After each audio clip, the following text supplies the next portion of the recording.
বীরভূমের লাভপুর প্রাক্তন তৃণমূল বিধায়ক মনিরুল ইসলামকে তীব্র আক্রমণ জেলা তৃণমূলের সহ সভাধিপতি তথা লাভপুরের তৃণমূল নেতা আব্দুল মান্নানের। মঙ্গলবার লাভপুর বিধানসভার দাঁড়কা অঞ্চল তৃণমূলের উদ্যোগে প্রাক্তন তৃণমূল বিধায়কের গ্রাম নবগ্রামে জনসভায় বক্তব্য রাখতে গিয়ে প্রাক্তন তৃণমূল বিধায়ক মনিরুল ইসলামকে তীব্র আক্রমণ তৃণমূল নেতা আব্দুল মান্নানের। তিনি বলেন, আগে যিনি এমএলএ ছিলেন তিনি কোন কাজ করেননি, তিনি শুধু গ্রামে গ্রামে খুন খারাপি আর মারামারি করালো, কোটি কোটি টাকা পঞ্চায়েত থেকে তুলে নিয়ে চলে গেল এবং তৃণমূল কর্মীদের চানাচুর খাওয়ার পয়সাও পর্যন্ত দেয়নি। পাশাপাশি আরও বলেন, বোমা বারুদের ধোঁয়া উঠত, খুনোখুনি হতো, মারামারি হতো।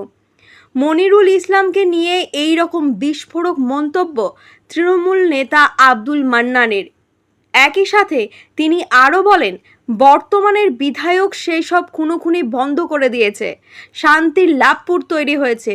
এই জনসভায় উপস্থিত ছিলেন লাভপুরের তৃণমূল বিধায়ক অভিজিৎ সিনহা, লাভপুর ব্লক তৃণমূল সভাপতি তরুণ চক্রবর্তী, জেলা তৃণমূলের সহ সভাধিপতি আব্দুল মান্নান সহ দাঁড়কা অঞ্চল তৃণমূল নেতৃত্ব।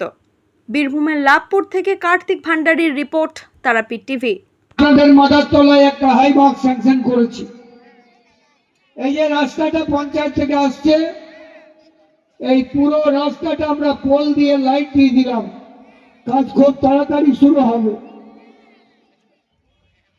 যেখানে উন্নয়ন হয়নি, একটা এমএলএ ছিল, সে কোনো কাজ করলো না, শুধু গ্রামে গ্রামে খুন খারাপি আর মারামারি করালো।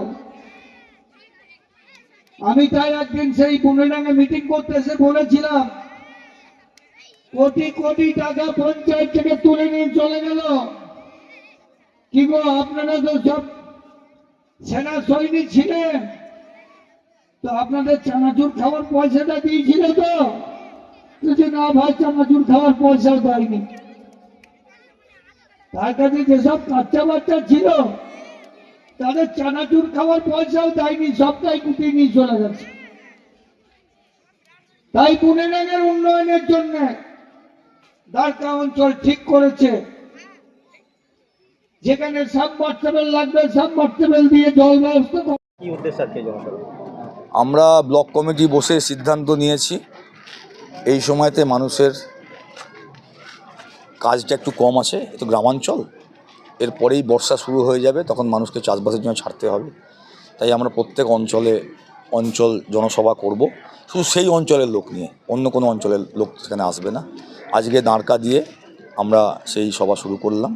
আমাদের প্রিয় সাংসদ শ্রী অসিত মাল, আমাদের অন্যতম ব্লক নেতৃত্ব এবং জেলা সহসভাপতি মান্নান সাহেব, শ্রী তরুণ চক্রবর্তী ব্লক সভাপতি, এখানকার সমস্ত অঞ্চলের নেতৃবৃন্দরা এখানে উপস্থিত আছেন।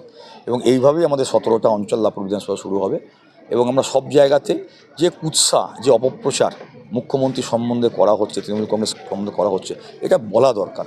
মানুষ বুঝছে, কিন্তু আমরা চাইছি সেটা বলা দরকার। এবং মমতা বন্দ্যোপাধ্যায় যে উন্নয়ন করেছে, দিন দিন ধরে উন্নয়ন করছে, আরও নতুন নতুন স্কিম আসছে, এইগুলো সম্পর্কে মানুষের সাথে আলাপ আলোচনা করা দরকার।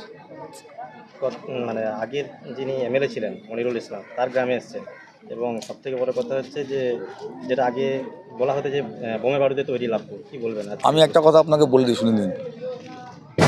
কোনো মানুষ বোম বারুদের রাজনীতি চায় না।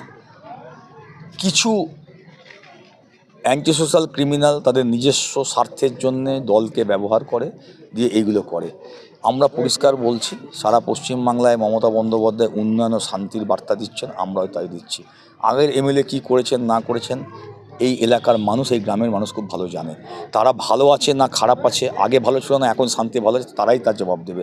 আমরা শুধু এটুকু বলবো, লাভপুরে আর বোম বারুদের রাজনীতি আমরা হতে দেবো না, করতে দেবো না। যারা বোম বারুদের রাজনীতি করতে চায়, যদি কেউ থাকে, তাকে বলবো আসুন আলোচনা করুন, আলোচনার মধ্যে দিয়ে মিটিয়ে নিন, আর না হলে প্রশাসন তার বিরুদ্ধে ব্যবস্থা নেবে।